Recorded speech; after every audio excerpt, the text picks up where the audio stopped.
Merci Seigneur pour ta grâce. Alléluia. Amen. Que Dieu soit loué ce soir encore. Alléluia. Nous nous asseyons simplement dans sa présence. Tu es digne d'être magnifié, d'être glorifié. Merci Seigneur pour tes roues et tes bienfaits. Alléluia. Nous sommes à notre 11e jour de jeûne. Et je bénis Dieu pour ceux qui ont pu tenir tous ces 11 jours. Et que Dieu vraiment les bénisse au centuple. Et ceux qui ont fait l'effort de quelques jours, que Dieu se souvienne aussi d'eux au nom de Jésus-Christ. Alléluia. Amen. Nous continuons notre avant-dernier enseignement sur Dieu avec nous. Alléluia. Jour 11. On a vu tellement de choses extraordinaires ces 3 jours-là. On a parlé de la bénédiction lorsque Dieu est avec nous. On a parlé au-delà de la victoire, je crois aussi. Alléluia. Et on a parlé du 3e élément, c'était quoi? Amen. La bénédiction, la victoire. Hier, on a vu quoi? Avant-hier. Comment? On a vu la bénédiction, je sais. On a vu un au milieu des bénédictions et victoires. C'était quoi? Oui, M. Claver. On a vu quand même un au milieu des bénédictions et victoires, non? C'était quoi? Non, mais regardez votre manuel, vous allez voir. Monsieur Irénée, tu ne te rappelles plus? Oui, Amanda. Oui. Alléluia. Ah, vous avez déjà oublié. Amen. On a vu la bénédiction. Ensuite, on a vu la réussite. Et on a vu la victoire. Amen. Aujourd'hui, nous voyons la protection. Alléluia. Nous voyons la protection et le partage de ceux avec qui Dieu est. Alléluia. La protection et le partage de ceux avec qui Dieu est. Lorsque nous lisons notre fameux verset de Psaume 23, que même les païens connaissent par cœur. Alléluia. Amen. Quand je marche dans la vallée de l'ombre de la mort, même ceux qui ne connaissent pas Dieu connaissent ce psaume-là.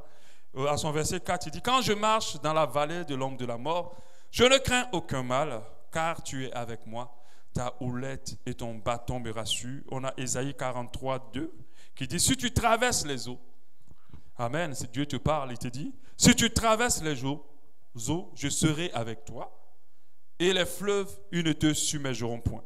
Si tu marches dans le feu, tu ne te brûleras pas, et la flamme ne t'embrasera pas. Et c'est ce qui a été le partage de Shadrach, Meshach, Abednego. Alléluia. Ils étaient dans le feu et les flammes ne les ont pas embrasés. Pourquoi? Parce qu'il y avait une 4e personne avec eux. C'était l'Éternel des armées. Dieu était avec eux. Alléluia. Il n'y a pas de véritable ou d'authentique protection en dehors de Dieu. Je pèse bien mes mots pour le dire parce que c'est une réalité. Il n'y a pas de véritable protection en dehors de Dieu. Cachés en Dieu, nous sommes protégés de toute adversité et de toutes sortes d'ennemis. Dieu est notre protection, et non pas que protection physique, mais il nous protège dans plusieurs dimensions. Alléluia. Dieu nous protège dans diverses dimensions au nom de Jésus. Il nous protège dans le spirituel parce qu'il remporte des victoires pour nous. Et rend nulle toute âme forgée contre nos vies, contre la vie de notre famille, contre la vie de nos enfants, contre nos affaires, et contre tout ce que nous concerne. Ésaïe 54, 14 nous dit: tu seras affermi par la justice, bannis l'inquiétude. Bannis l'inquiétude car tu n'as rien à craindre, et la frayeur car elle n'approchera pas de toi. Si l'on forme des complots, cela ne viendra pas de moi. Quiconque se liguera contre toi tombera sous ton pouvoir. Parce que Dieu est avec toi. Au verset 16, voici j'ai créé l'ouvrier qui souffle le charbon au feu et qui fabrique une arme par son travail. Mais j'ai créé aussi le destructeur pour la briser. Toute arme forgée contre toi sera sans effet. Toute arme forgée contre toi sera sans effet. Et toute langue qui s'élèvera en justice contre toi, tu la condamneras. Et tel est l'héritage des serviteurs de Dieu, des enfants de Dieu. tel est le salut qui leur viendra de moi, dit l'Éternel. En Dieu, nous sommes en sécurité, peu importe où nous allons. L'ennemi ne pourra pas nous ôter la vie avant le temps que Dieu a prévu pour nous. Et avant le temps que Dieu a prévu pour nous. Avant même le temps avant que les promesses de Dieu ne s'accomplissent aussi dans notre vie, l'ennemi ne pourra pas nous ôter notre vie. Dieu avec nous est notre sécurité. Une véritable sécurité. Alléluia. Une réelle sécurité. On a vu comment des grands ont été atteints. Des riches ont été atteints. Des puissants ont été renversés. Des infaillibles ont été détruits. Même le plus grand sorcier du village a été atteint. Alléluia. Parce qu'ils n'ont pas eu une protection infaillible. La véritable protection est en Dieu. Aujourd'hui, le monde court vers plusieurs dieux pour des protections, pour des sécurités. Mais nous savons que la sécurité est faillible. Est faillible. Nous avons eu dans nos différentes nations des présidents qui étaient soi-disant invincibles. Mais ils ont été atteints un jour. Mais lorsqu'on a en l'Éternel des armées, nous sommes réellement protégés. Toute arme forgée contre nous est nulle et sans effet. Alléluia.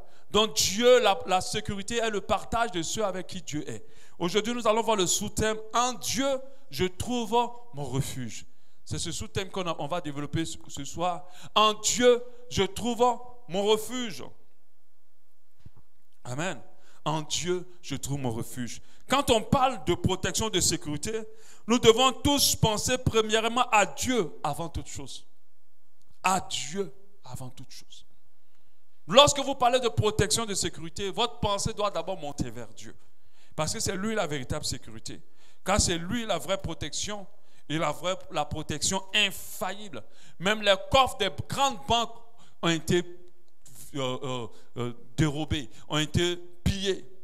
Alléluia. Malgré tout le système de sécurité, même les maisons les plus barricadées ont été pillées par des voleurs. Il n'y a aucune sécurité véritable en dehors de Dieu. Alléluia. Notre sécurité est en Dieu. Alléluia. Sur quoi comptons-nous pour notre protection en réalité? Quand je dis en Dieu mon refuge, j'aimerais te poser la question. Sur quoi tu comptes le plus pour ta protection? Et sur qui tu comptes pour ta sécurité? Alléluia.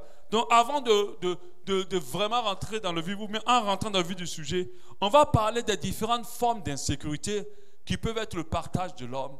Et puis, on va parler de comment Dieu est la sécurité dans ces insécurités-là. Alléluia. Amen. Donc, c'est quoi l'insécurité? L'insécurité, c'est le manque de sécurité. Alors, c'est quoi la sécurité? La sécurité, en réalité, vous allez voir que ce n'est pas quelque chose de physique. C'est dans la pensée. On dit un état d'esprit.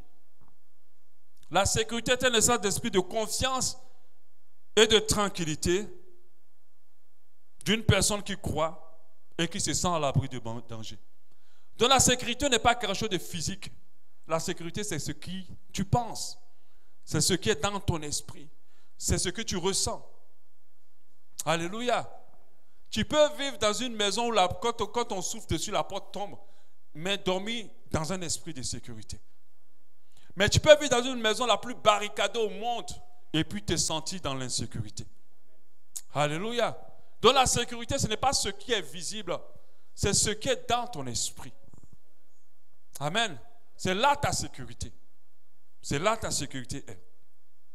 Elle se traduit par un sentiment d'assurance dans notre cœur. C'est pour cela que dans le monde où nous vivons, on nous propose tout type d'assurance, de garantie pour notre avenir, pour tout type de sécurité. Et plusieurs sociétés de sécurité nous proposent de la sécurité pour qu'on se sente en sécurité. Alléluia. C'est une forme d'assurance. Mais cela, en réalité, ne garantit rien. Parce que des fois même, ton assassin même peut vivre avec toi. Tu t'es barricadé avec lui. On a vu des femmes être tuées par leur mari. J'ai vu cette histoire du fils qui a tué ses deux parents. On a vu le chien manger sa patronne. Alléluia. Donc, quelle est notre vraie sécurité? Ce n'est pas parce qu'on a les crochets en acier qu'on est en sécurité. La véritable sécurité, c'est Dieu. Quand il est avec nous, on est en sécurité. Véritablement. Amen. Même si tu te fermes dans un bunker, tu n'es pas en sécurité. Alléluia. Tu n'es pas en sécurité. Il y a des gens qui sont morts dans le bunker. La sécurité, c'est Dieu. Parlons des différentes formes d'insécurité. L'insécurité la plus connue, c'est l'insécurité physique. Le fait de se dire que ma vie n'est pas exposée.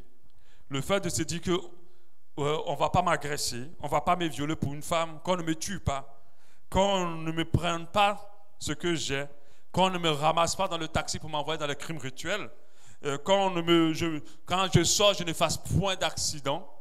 Alléluia. Ça, c'est l'insécurité d'accident de circulation ou que quelqu'un ne se mette pas à me battre.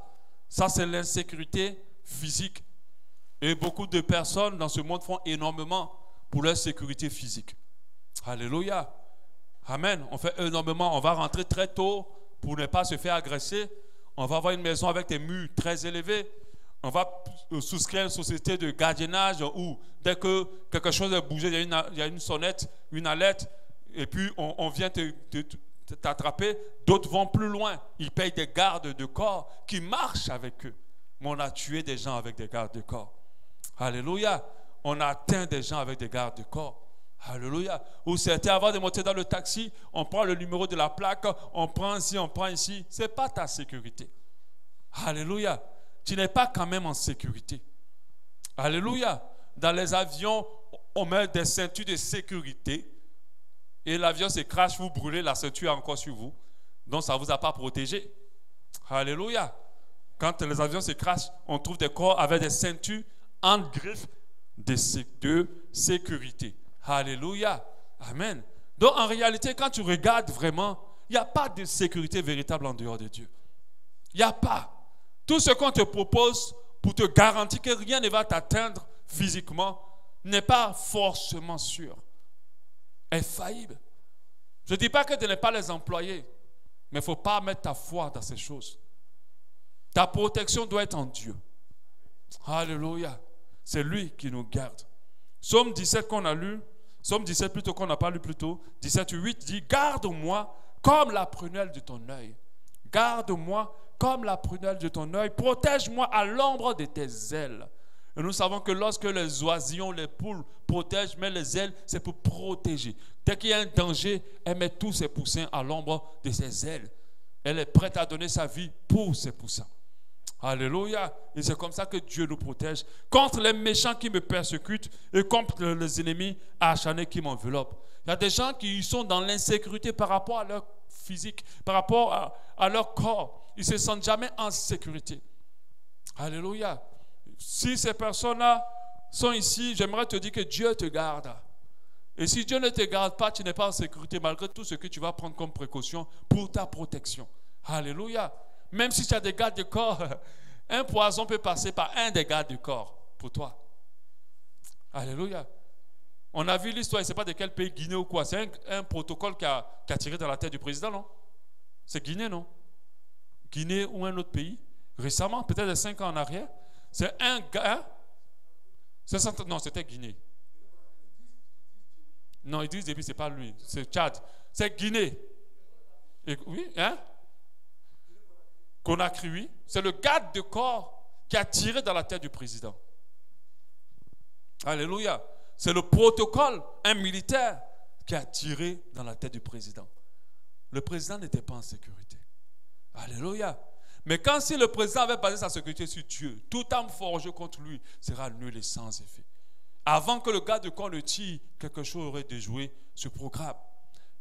Quand ta sécurité entre les mains de Dieu, même quand la voiture fait des tonneaux, tu sors avec des égratignures. Et puis on ne comprend pas qu'est-ce qui s'est passé. Combien de personnes ont rendu des témoignages, ils vous montrent leur voiture, et puis ils disent voilà ma voiture, me voilà. Rien ne s'est passé. Alléluia. La voiture était froissée, mais eux ils sont sortis indemnes. Parce qu'ils ont mis leur sécurité en l'Éternel des armées. Alléluia. Amen. Donc nous devons comprendre que c'est Dieu qui nous protège. C'est Dieu qui nous garde. C'est sur lui que nous comptons pour garder notre intégrité physique. Nous ne devons jamais nous sentir dans l'insécurité parce que notre Dieu voit et notre Dieu veille sur nous. La parole de Dieu dit, l'ange de l'Éternel campe autour de ceux qui craignent Dieu. Donc Dieu a mis quelqu'un auprès de toi que rien ne peut combattre. Parce que les anges sont au-delà des démons, même du diable. Et les anges sont puissants. Et on ne dit pas qu'ils t'accompagnent de temps en temps. On dit qu'ils campent. Les gens pensent que les anges campent seulement que la nuit. Non. Ils campent tout le temps. Parce que d'autres, c'est quand ils prient la Seigneur, je sais que ton ange campe autour. Non, il est là depuis auprès de toi. Il est au garde-bois auprès de toi pour veiller sur toi. Que personne ne te touche. Que rien n'arrive n'importe où pour toi, contre toi. Il le bloque. Et je l'ai dit plusieurs fois, il y a beaucoup de victoires que Dieu a remportées pour toi sans que tu ne saches. Sans que tu sois au courant. Alors, si tu te sens dans l'insécurité physique, je pense que tu n'as pas cette foi. Tout ce qu'on est en train de dire là, c'est la foi qui active tout ça, qui rend possible tout cela dans notre vie. Si tu cibles un enfant de foi comme ennemi et que tu veux lui faire du mal, tu auras un problème. On a vu le cas de, je crois que c'était Naaman, lorsqu'il a voulu finir avec Mardoché, c'est ça? Mais il ne savait pas que Mardoché avait mis sa sécurité entre les mains de Dieu. Mais au lieu que c'est Mardoché qui soit pendu, c'est Naaman et toute sa famille qui a été pendue. Parce que toute âme forgée contre celui qui a mis sa foi en la sécurité de Dieu est nulle et sans effet. Et deux fois, ça fait des sérieux retours à l'envoyeur. Amen. Ça fait des fois des sérieux retours à l'envoyeur. Je n'ai pas dit de dire retour à l'envoyeur, mais des fois, Dieu même fait des retours à l'envoyeur. Amen. Mets ta sécurité en Dieu. L'autre insécurité, c'est l'insécurité spirituelle. Il y a des gens qui ne se sentent pas spirituellement en sécurité. Et nous voyons que beaucoup de nos familles, de nos parents, même des frères et des sœurs en Christ, vont consulter pour pouvoir se sentir protégés. Et des fois, on a modernisé le maraboutage dans notre 2020. On a spiritualisé le maraboutage. C'est maintenant les hommes de Dieu qui sont derrière le maraboutage spirituel. Homme de Dieu, je vais voyager, prie pour moi pour que Dieu me protège. Mais Dieu t'a dit qu'il a arrêté de te protéger. Amen. Vous pensez que c'est parce qu'on prie que Dieu nous protège? Non. C'est parce qu'on lui appartient qu'il nous protège. Parce que si tu penses que le jour où tu n'as pas prié, Dieu ne te protège pas, qui sera fait selon ta foi. Moi, je ne pense pas que c'est quand j'ai prié que Dieu me protège. Je pense que le fait simplement que je sois son enfant, il me protège. Mon enfant ne peut pas me demander de le protéger. Alléluia. Moi-même, je le protège avant même qu'il ne parle. Amen. Donc, si tu ne vois pas Dieu en tant qu'un père, et si tu ne réalises pas ce que ça implique être un père, tu ne vas pas comprendre Dieu. Il y a d'autres qui se sentent toujours en insécurité spirituelle. Je suis en train d'aller au village. Homme de Dieu, prie pour moi. Que Dieu, mais il va prier pour toi. Mais en réalité, tu es déjà protégé. Parce que quand tu seras là-bas, aucun fusil nocturne, aucun charme, aucun quoi ne pourra être ton partage. Parce que Dieu est avec toi. Si tu ne réalises pas dans ton esprit que Dieu est avec toi, tu vas forcément te sentir en insécurité. Amen. Il y a des gens qui se sentent en insécurité. En fait, tout ce qui vous arrive à la dimension de votre foi. À la dimension de votre foi. Les chrétiens sont devenus tellement superstitieux que la foi, la superstition est un ennemi de la foi. Et c'est quoi la superstition? C'est de quoi qu'aujourd'hui j'ai bien dormi parce que j'ai prié. C'est de quoi qu'aujourd'hui j'ai bien dormi parce qu'on était à l'église et puis celui-là. Non, c'est la superstition. Donc du coup, tous les jours je me force à prier parce que je sais que Dieu m'avait me protéger quand je vais prier. Mais non, tu es devenu superstitieux. À un moment donné, tu vas voir que ça ne marche plus. Alléluia. Mais quand ta foi atteint une certaine dimension, tu expérimentes Dieu aussi dans la même dimension de la hauteur de ta foi. Moi, quand j'ai des attaques la nuit, je ne me panique pas. Je me lève et je règle les comptes. Je n'ai pas peur parce que Dieu me protège. Il a dit que le malheur atteindra souvent le juste. Pour dire que deux fois le juste peut être attaqué. Mais Dieu l'en délivre toujours. Alléluia. Donc spirituellement, tu ne peux pas te sentir dans l'insécurité. Les attaques mystiques, c'est ici j'ai appris le mot fusil.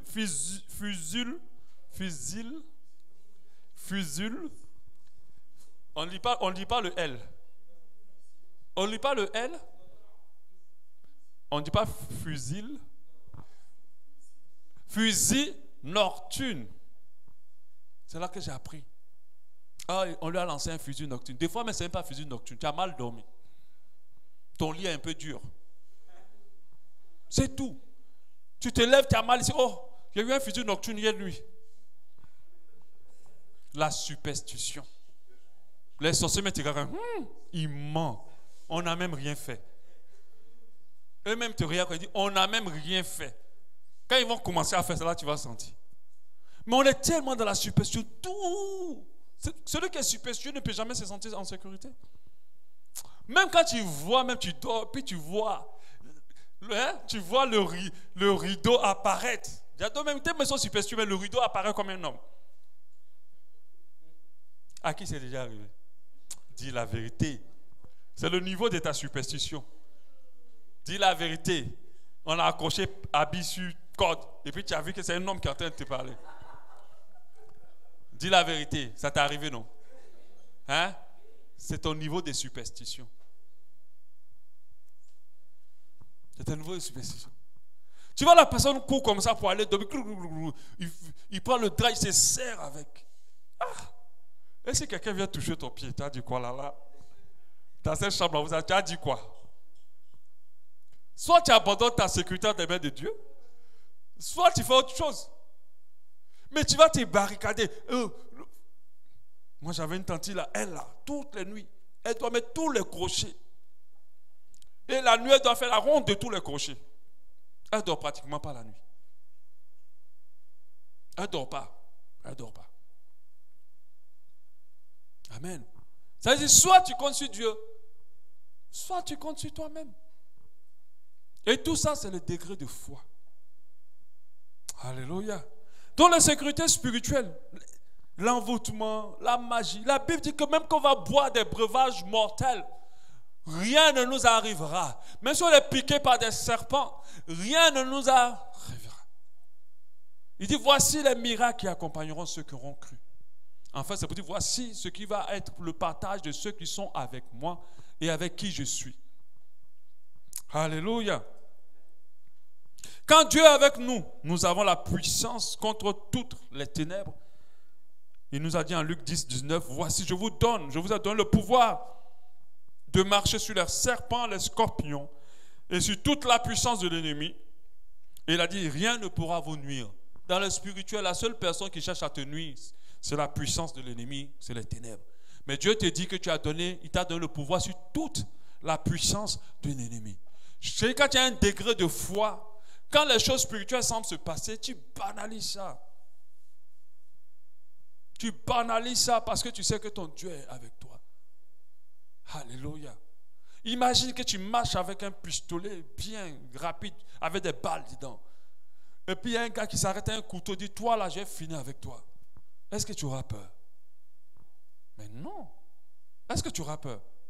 Lui, il a un couteau, toi, tu as un pistolet. Mais qu'est-ce qui fait que tu n'as pas peur? Parce que tu as un pistolet. Mais justement, un enfant de Dieu doit réaliser cela.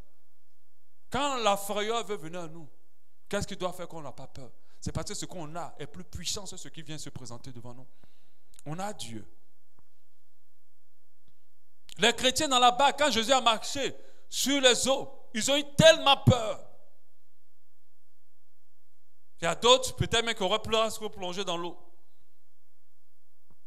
Parce qu'ils ne se sont pas sentis en sécurité. Quand le vent et la tempête ont commencé à bouger, ils ont été obligés d'élever Jésus. Qu'est-ce que Jésus leur a dit?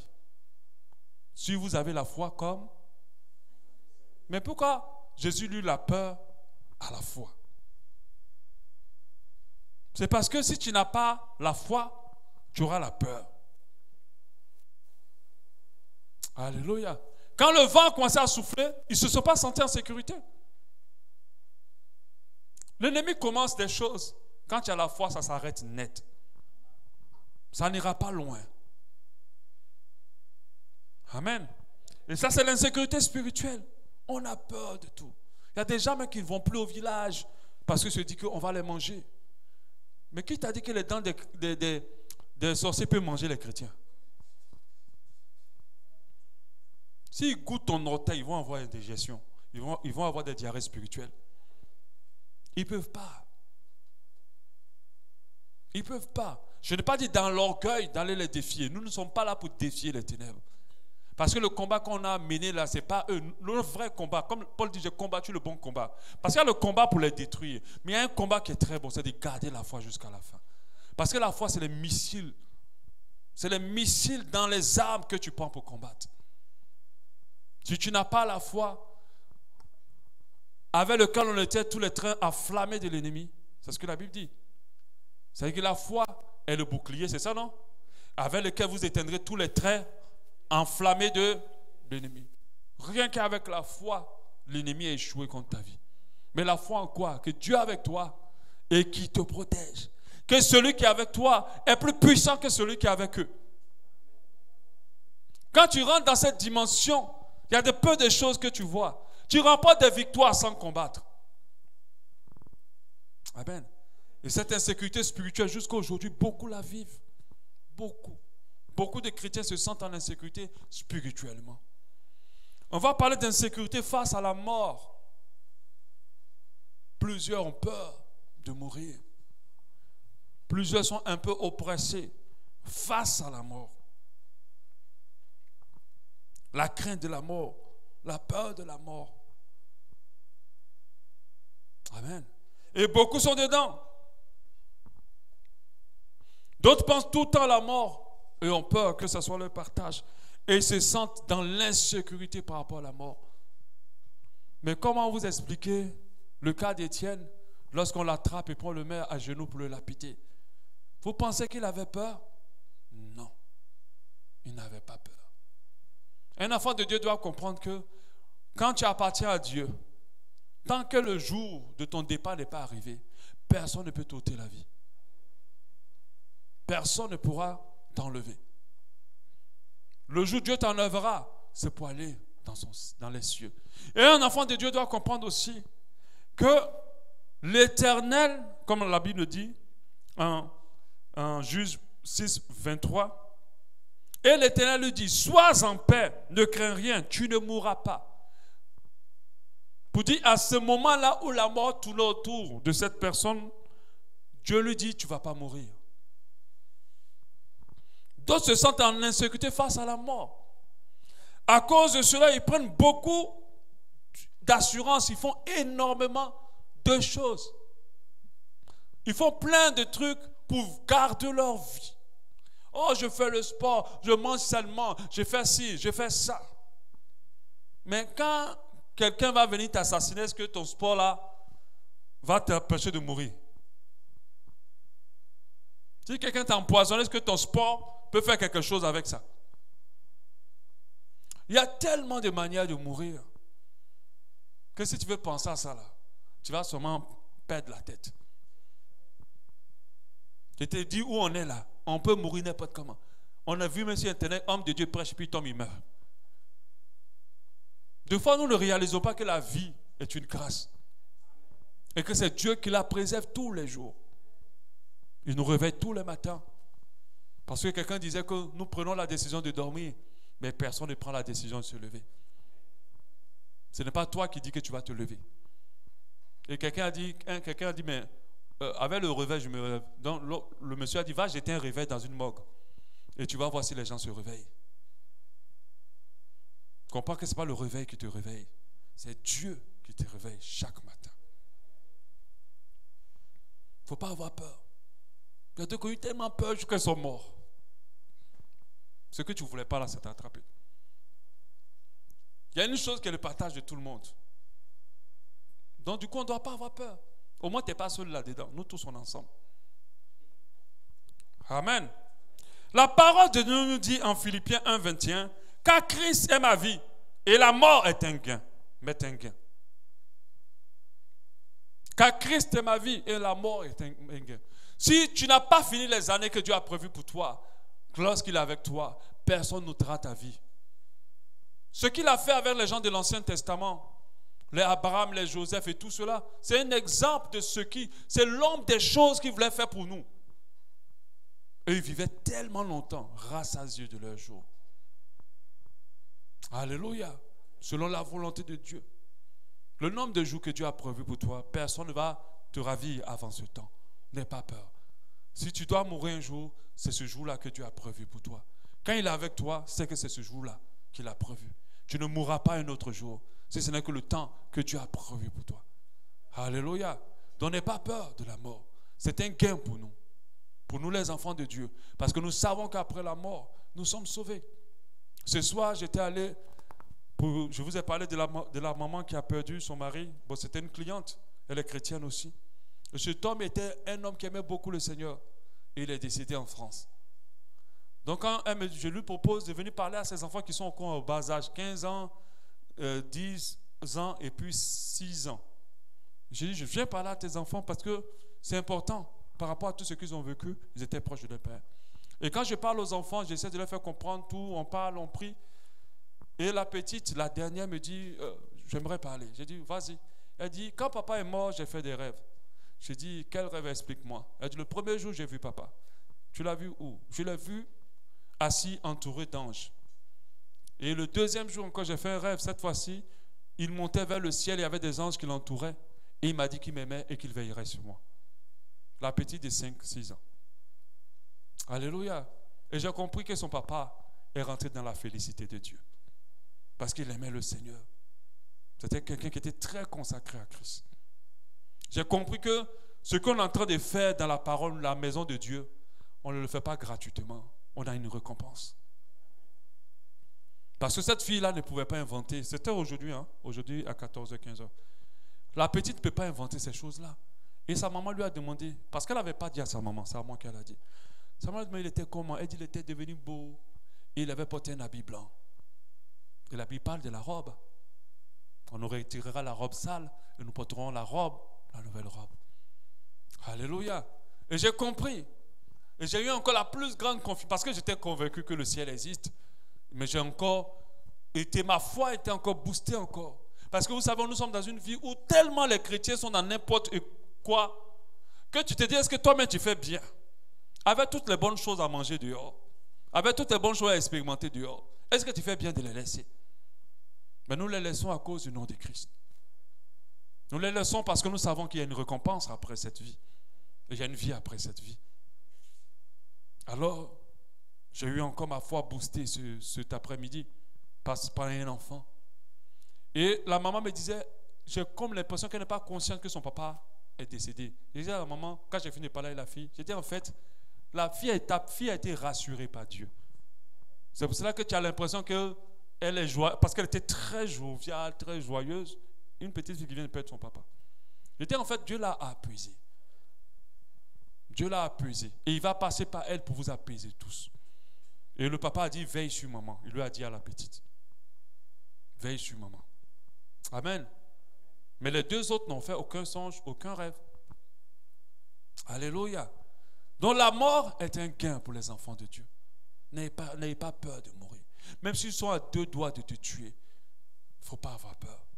Parce qu'on a des chrétiens aujourd'hui qui sont égorgés dans des nations à cause du nom de Jésus. Mais lorsqu'on les attache et qu'on les prend à les égorger, ils ne gesticulent pas, ils ne pleurent pas, ils ne crient pas. Comme Christ est parti sans broncher, comme un agneau qu'on mène à l'abattoir, c'est comme ça ces enfants, ces chrétiens avec qui Dieu est, sont. Je me rappelle de cette histoire où on avait mis des chrétiens qu'on les tuait. On les fusillait, on les fusillait. On est venu chez le premier, on dit, tu renonces à Jésus, sinon on te tue. Il a dit, je ne peux pas. Peu importe ce que vous allez me dire, je reste toujours à Christ. Carabine le gars devant. Donc tu imagines, toi qui es la deuxième personne, on vient de carabiner l'autre. À côté de toi, il est tombé avec la langue qui balance, avec le sang partout. Et puis on dit, voilà, on vient à toi. Renonce à Jésus. Sinon on te tue à l'instant. Tu sais qu'il ne plaisante pas. Tu sais que dans cette affaire-là, ce n'est pas trop sûr que Dieu va te secourir là. Parce que tu as vu en live que l'autre est parti. Le deuxième a dit, jamais de la vie, tu es mort. Troisième, renonce à Jésus. Lui dit, tuez-moi. Lui-même, quand on tuait l'autre, mais il a voulu prendre les balles aussi de l'autre. Tellement il voulait vite partir. On l'a tué. Quand on a touché le quatrième, il dit, pardon, je renonce à Jésus. Et quand le quatrième a dit non, il y a un militaire qui était parmi ceux qui fusillaient. Il a dit, moi, je prends sa place. Parce que le militaire, Dieu avait ouvert ses yeux. Et à chaque fois qu'on carabinait les gens, il voyait des anges descendre en troupe, venir les prendre et monter. Il a dit, ah, c'est ce que j'ai vu qui est beau comme cela, là. Pardon. Je vais prendre l'ascenseur en même temps. C'est-à-dire, un converti, il rentre dans le ciel direct. Amen. C'est pour ça que la Bible dit que des derniers seront des premiers. La marche avec Jésus, c'est une question d'endurance. Il ne faut pas te fier à tes prouesses, à tes années de conversion, ni à ton poste dans l'église. Pasteur, chante quoi, on s'en fout. Tiens dans la foi jusqu'à la fin. Et la mort sera un gain pour toi. Ne te sens pas en sécurité face à la mort. N'aie pas peur. Même si tu es malade et que tu sens que la maladie est en train de te tirer vers le bas, si ce n'est pas ton jour, la maladie t'emmènera nulle part. Tu reviendras et tu seras plus en forme que quand tu étais en train de partir. Alléluia. La parole de Dieu nous dit en Deutéronome 31, 8, ça c'est un verset impuissant pour ceux qui ont toujours peur, prenez-le. Deutéronome 31, 8. Il dit, l'Éternel marchera lui-même devant toi. L'Éternel marchera lui-même devant toi. Il sera lui-même avec toi. Donc vous savez que Dieu même n'envoie plus ses anges. Lui-même il est devant toi et lui-même il est avec toi. Et la parole de Dieu insiste sur le mot lui-même. Alléluia. Il ne te délaissera point, il ne t'abandonnera point, ne crains point et ne t'effraie point. Ne te sens pas en insécurité parce que ce n'est plus même un ange qui est avec toi, c'est Dieu lui-même qui est avec toi et qui te dit il ne faut pas craindre et ne t'effraie pas. L'insécurité financière, ça aussi c'est une insécurité. Amen. C'est une grave insécurité qui amène plusieurs dans tellement de choses. Des gens qui vont faire des fétiches et qui donnent le nombre de leur vie, années, parce qu'ils ne veulent pas. Dieu protège aussi nos finances. Dieu protège aussi nos finances. Nous devons le comprendre aussi. C'est notre niveau de foi qui nous permet d'expérimenter Dieu dans nos finances. Quand je dis ça, ne vous attendez pas forcément à des milliards. Attendez-vous à ce que rien ne vous manque. Et que tout ce dont vous avez besoin soit réglé. C'est là que Dieu agit.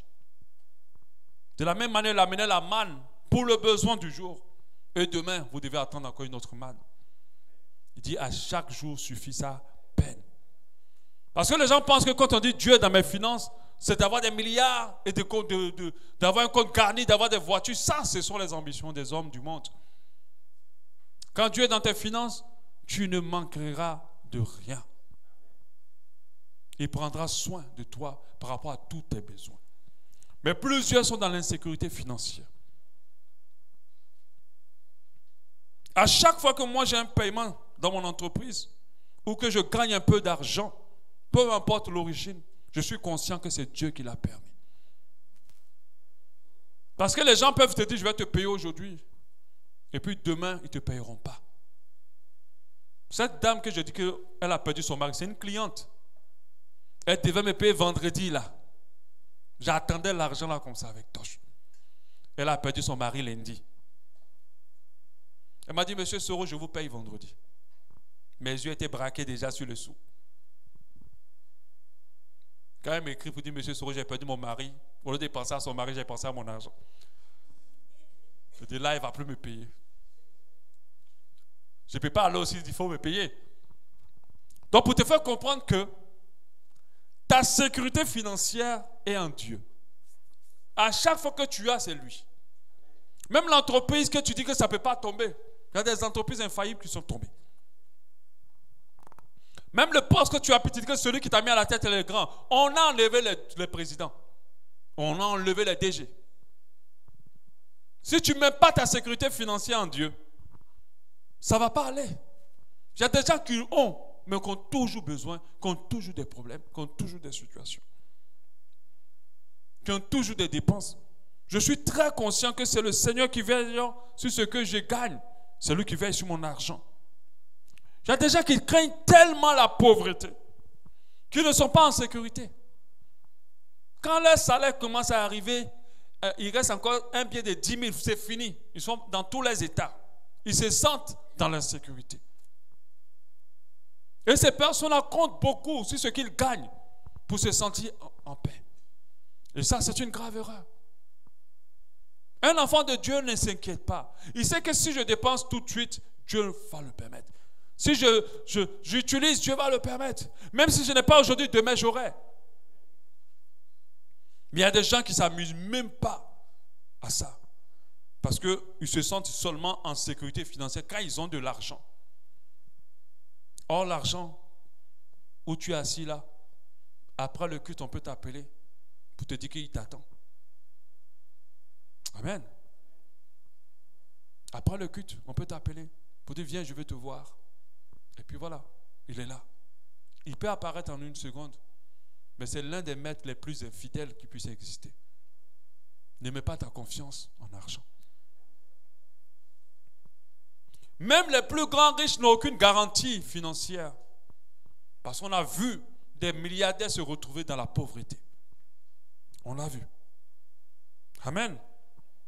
Donc ta sécurité financière doit être en Dieu. La Bible dit en Philippiens 4, 6, ne vous inquiétez de rien, mais en toute chose faites connaître vos besoins à Dieu par les prières et des supplications, avec des actions de grâce. Et la paix de Dieu, qui surpasse toute intelligence, gardera vos cœurs, vos pensées en Jésus-Christ.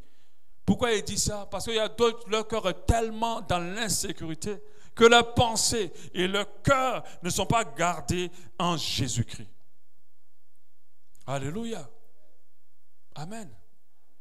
Même si quelqu'un te dit, viens demain, je te donne 100 000, ne te sens pas en paix à cause de ça. Sens-toi en paix parce que Dieu prend soin de toi.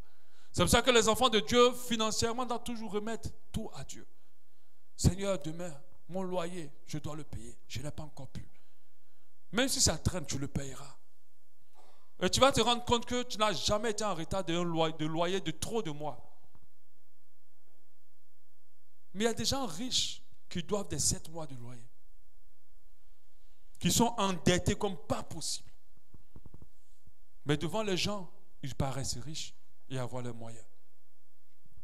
Alléluia. L'insécurité concernant notre avenir. Malheureusement, beaucoup de chrétiens se sentent dans l'insécurité concernant demain. Parce que la réalité leur rappelle que demain n'est pas certain. Alléluia.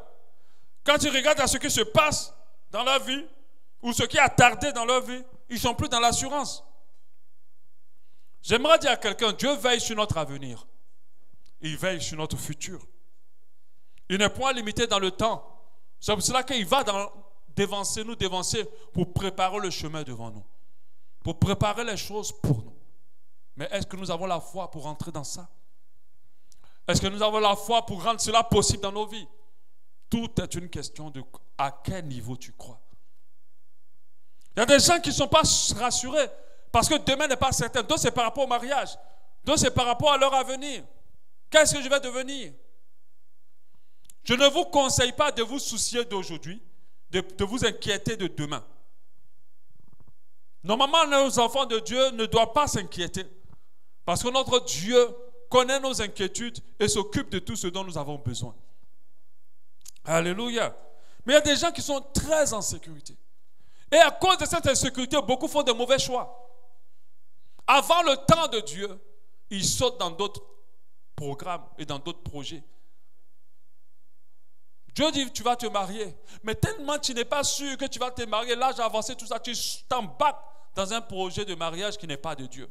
Parce que tu n'es pas convaincu que le mariage arrivera un jour. Tu t'embarques dans une entreprise qui n'est pas de Dieu. Alléluia. L'insécurité financière. Il y a des gens qui vont prendre des miettes quelque part pendant que Dieu a préparé plus gros pour eux devant. Notre Dieu n'est pas un Dieu qui vient à sa volonté lorsque tu allais t'accrocher à une autre volonté. Ça ne fonctionne pas comme ça. Avec Dieu, il faut quitter pour posséder. C'est comme ça qu'il fonctionne. Si tu sais que c'est ce qu'il veut, ne dis pas en attendant que ça arrive, en attendant, non. quitte et puis attend sa promesse. C'est un acte de foi. Alléluia. C'est un acte de foi. Il y a des gens qui ne peuvent même pas prendre le risque de quitter une entreprise. Ils savent que Dieu ne les veut plus là, ils ne quittent pas. Mais pendant que tu ne quittes pas, on va te chasser. Quand tu sens que le temps de ton temps est fini dans une entreprise, même si tu n'as pas un travail, il faut sortir de là. Moi, je connais ça. J'ai été entrepreneur, pas entrepreneur, j'ai travaillé dans des entreprises plusieurs fois. Aujourd'hui, je suis entrepreneur. À chaque fois que je prends ce genre de décision, là, Dieu me montre que tu as bien fait. Parce qu'il y a des endroits où tu es là pour un temps. C'est vrai, il y a des endroits où tu es là pour tout le temps, pour longtemps. Mais il y a d'autres, c'est pour un temps. Parce que ce que tu fais ne te permet pas de te déployer comme il faut avec Dieu. Donc Dieu n'est pas trop d'accord pour ça. Mais d'autres s'accrochent. Si j'arrête, je vais faire comment? Mais il y a des gens qui se passent le temps à calculer leur vie, que je me demande où ils mettent la foi. Si ta vie est autant calculée par toi-même, à quel niveau tu crois à Dieu? Rappelez-vous, vous verrez Dieu vous se manifester dans vos vies à la dimension de votre foi. Et des fois, la foi nous amène à prendre des risques. Des fois, la foi nous amène à nous jeter dans l'inconnu. Mais il y a des gens qui ne font jamais. Ils ne mettent jamais leurs pieds là tant qu'ils n'ont pas vu le rocher. Donc, des fois, Dieu veut que tu partes. Il faut au fur et à mesure que tu marches, il place les pierres au fur et à mesure. Mais il y a des gens qui veulent voir d'abord les pierres placées avant d'emprunter ces chemins. Ces personnes expérimentent très peu Dieu. Très peu Dieu. Après, c'est eux qui ont pris pour eux tout le temps. Non. Ta foi est plus puissante que la foi de n'importe qui dans ta vie. Alléluia. Même si j'ai la foi jusqu'en grand, si j'ai pris pour toi, c'est vrai, des choses peuvent se passer. Mais si toi tu crois, tu vas encore expérimenter encore de plus grandes choses. L'insécurité par rapport à notre avenir.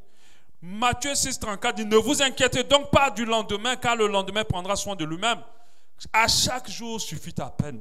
Si aujourd'hui tu as mangé, tu as bu, tu t'es dormi, même si tu n'as pas payé ton loyer, même si tu ne sais pas comment tu as fait demain, dors seulement. Demain, Dieu va s'occuper de ça. Alléluia. Demain, Dieu fera. Je vous assure, pour changer la vie de quelqu'un, on n'a pas besoin de 4 heures. Dieu n'a pas besoin de 4 heures. Dieu a besoin seulement d'une seconde. Pour régler les problèmes financiers de quelqu'un, Dieu n'a pas besoin de 4 heures. Il a seulement besoin d'un ting sur ton téléphone. Une alerte de la gloire, comme on le dit. Alléluia. Une alerte de la gloire. Un Airtel Money de la gloire. Alléluia. Amen. Ça fait tout quand tu regardes seulement, tu vois déjà les 6 chiffres. 300 000. Alléluia. Amen. Que cela soit ton partage la semaine qui commence. Au nom de Jésus. Ah, c'est ce que vous aimez. Hein? Amen. Mais ce n'est pas grave. C'est le temps d'être béni. En tout cas, je vais beaucoup vous bénir. Bon, nous bénir, parce que moi aussi, je dois être béni. Alléluia. Je vous ai trop chicoté à la sanctification, quand même, il faut que je vous bénisse énormément. Alléluia. Cela sera ton partage la semaine qui commence. Un SMS de la gloire va tomber dans ton téléphone au nom de Jésus. Alléluia. Un SMS de la gloire va tomber dans ton téléphone. Alléluia. Amen. Il y a des gens qui ne croient pas. Ils se disent, mais qui va me donner? Dieu va faire que quelqu'un se trompe en envoyant, puis c'est juste toi qui... Et puis la personne oublie le numéro qu'il a mis. Alléluia. Ce qui est impossible aux hommes est possible à Dieu. C'est pour ça que nous croyons que Dieu est capable de tout faire. Alléluia. L'insécurité aux choses, l'autre insécurité au sujet des choses qui nous appartiennent. Il y a des gens, quand leurs enfants sortent, ils ne se sentent pas en sécurité. Ils ne sont pas en paix. Il y a des gens, ils ne sont pas en paix par rapport à leur bien, par rapport à leur travail, par rapport à tout ce qui les concerne. Mais Dieu veille sur tout ce qui est lié à toi. Si Dieu ne veille pas sur tes enfants, tu ne peux pas veiller sur eux. Alléluia. La parole de Dieu dit, si l'Éternel le bâtit, celui qui bâtit, bâtit en vain. Et elle dit aussi, on peut la traduire que si l'Éternel le protège, celui qui protège perd son temps. Alléluia. Je me suis rendu compte que j'ai cette insécurité-là. Parce que moi, mes filles, par exemple, elles n'arrivent pas, elles ne me partent pas à l'école à pied. Mais quand on est arrivé en Côte d'Ivoire, tous les enfants pratiquement des écoles vont seuls et reviennent seuls. C'est-à-dire une distance d'ici jusqu'à peut-être au carrefour, peut-être vers l'auberge, c'est la distance de leur école. Mais ils ont des amis qui habitent plus derrière. Même un petit garçon de 7 ans, il va seul à l'école et il revient seul. Et moi j'ai dit, mais cette maman-là, elle est dingue. Comment elle peut laisser l'enfant aller seul et revenir seul? Et quand j'ai étudié, j'ai dit, mais la maman compte sur Dieu pour garder ses enfants. Et j'ai voulu essayer un jour que mes filles rentrent seules. Ouf, mon cœur était en l'air comme ça, en l'air, je n'étais pas tranquille. J'étais là, je comptais les heures. Que Dieu me délivre. Parce que c'est lui qui veille sur mes enfants. Il veille sur eux. Alléluia. Parce que tu peux être avec eux et puis une voiture vient vous ramasser comme cette maman qui courait avec son fils pour faire le footing et son mari et la voiture les a ramassés. Ce n'est pas toi qui garantis à tes enfants d'être protégés. Même si c'est sage en tant que parent de leur donner la protection qu'on peut, mais en comptant sur la protection divine. Alléluia. C'est Dieu qui garde nos enfants. Ta maison, quand tu vas, il y a deux quand ils partent à la maison, ils vont boucler. Jusqu'à eux, même quand ils viennent, même, ils sont devant la maison, ils ont envie de faire pipi, mais tellement ils ont bouclé. En train de se battre, maintenant, danser devant la maison, parce que s'ils ne dansent pas, ils vont pisser là. Amen. Boucler seulement un coup et puis vous partez. Donc il y a des gens qui ne sont jamais en sécurité par rapport aux choses qui leur conviennent. Pendant que Psaume 91 nous dit, celui qui demeure sous l'abri du Très-Haut repose à l'ombre du Tout-Puissant. À l'ombre du Tout-Puissant. C'est que tu ne reposes pas n'importe où. Il y a l'insécurité sanitaire par rapport à la santé. Aujourd'hui, nous sommes dans une période où il y a les maladies en vogue, AVC, cancer, infection pulmonaire, infection rénale. Il y a deux mots qu'on ne connaît pas le nom. C'est la vogue, la maladie en vogue. La maladie à la mode d'aujourd'hui, c'est le cancer. Dès qu'on attend, il est mort de cancer, il est mort de cancer, il a le cancer, il est mort de cancer. Mais pourquoi le cancer n'est pas ton partage? Parce que Dieu veille sur ta santé. Les gens, vous connaissez le nombre de personnes qui sont mortes dans le Covid, on a atteint près de 2 millions et même plus. Mais pourquoi tu n'as pas été compté dedans? Parce que tu es bien? Non. Parce que tu pries? Non. Parce que tu es enfant de Dieu, il veille sur toi. Alléluia. Dieu veille sur ta santé. Amen. Amen. Et Psaume 17, 8 pour finir. Garde-moi comme la prunelle de ton œil. Protège-moi à l'ombre des ailes. Et il y a l'insécurité concernant nos besoins. Qu'est-ce que je vais manger? Si tu as gagné à manger aujourd'hui, cela te suffit. Demain, Dieu pourvoira. Demain, Dieu pourvoira. Mes factures, même si tu ne les payes pas maintenant, tu les payeras. Dieu pourvoira. Moi, je me suis rendu compte en regardant après combien d'années de vie commune avec ma femme, je me suis rendu compte qu'en réalité, on a eu des fois des problèmes de factures, des problèmes de loyer et tout ça. On n'a jamais été endetté quelque part. On n'a jamais laissé quoi que ce soit d'impayé. On n'a jamais eu un seul jour où on ne sait pas quoi manger. Dieu pourvoit et pourvoira toujours. Donc ne sois pas dans l'insécurité. Il y a des gens, le frigo ou l'autre chose, mais la nourriture est calculée, c'est bien, mais si tu as envie de manger, mange. Dieu va donner demain. Les cuisses de poulet sont comptées.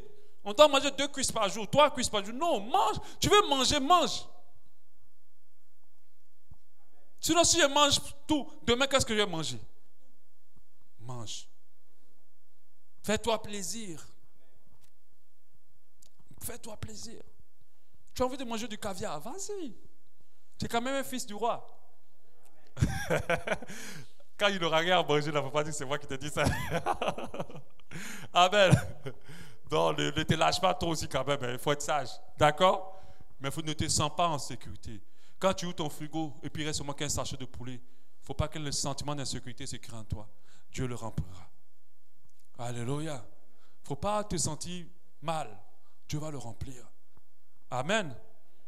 Bon, on n'a pas bien prêché dessus parce que le temps a couru. Amen. Mais je pense que Dieu me permettra de revenir là-dessus au nom de Jésus. Nous allons prier. Je sais que parmi nous, il y a des gens qui se sentent vraiment en insécurité. J'ai parlé de moi-même par rapport à mes enfants. Quand je monte dans l'avion, je ne me sens pas en sécurité, par exemple. Et je veux que Dieu m'aide Je pense que c'est un manque de foi parce que je ne réalise pas aussi que Dieu dans les airs agit. Et nous allons prier vraiment pour que Dieu grandisse notre foi. Parce que la dimension de notre foi va nous permettre d'expérimenter Dieu à la dimension de notre foi. Prions pour cela. Dis Seigneur, sois ma paix dans tout ce que je vis. Fais grandir ma foi. Viens au secours d'elle. Permets-moi de reposer ma sécurité, mon assurance en toi. Mon assurance à toi, Seigneur, en toi, Seigneur. Permets-moi au nom de Jésus-Christ de Nazareth. Au nom de Jésus. Merci, Seigneur. Alléluia. Amen. On va gagner du temps, on va apporter nos offrandes parce qu'on a un peu duré aujourd'hui. Le message était un peu long. Comme tu l'as résolu dans ton cœur, tu vas apporter ton offrande au nom de Jésus. Adorons Jésus, élevons son nom. Adorons Jésus, élevons son nom. Amen. Lord, I give you my heart, I give you my soul.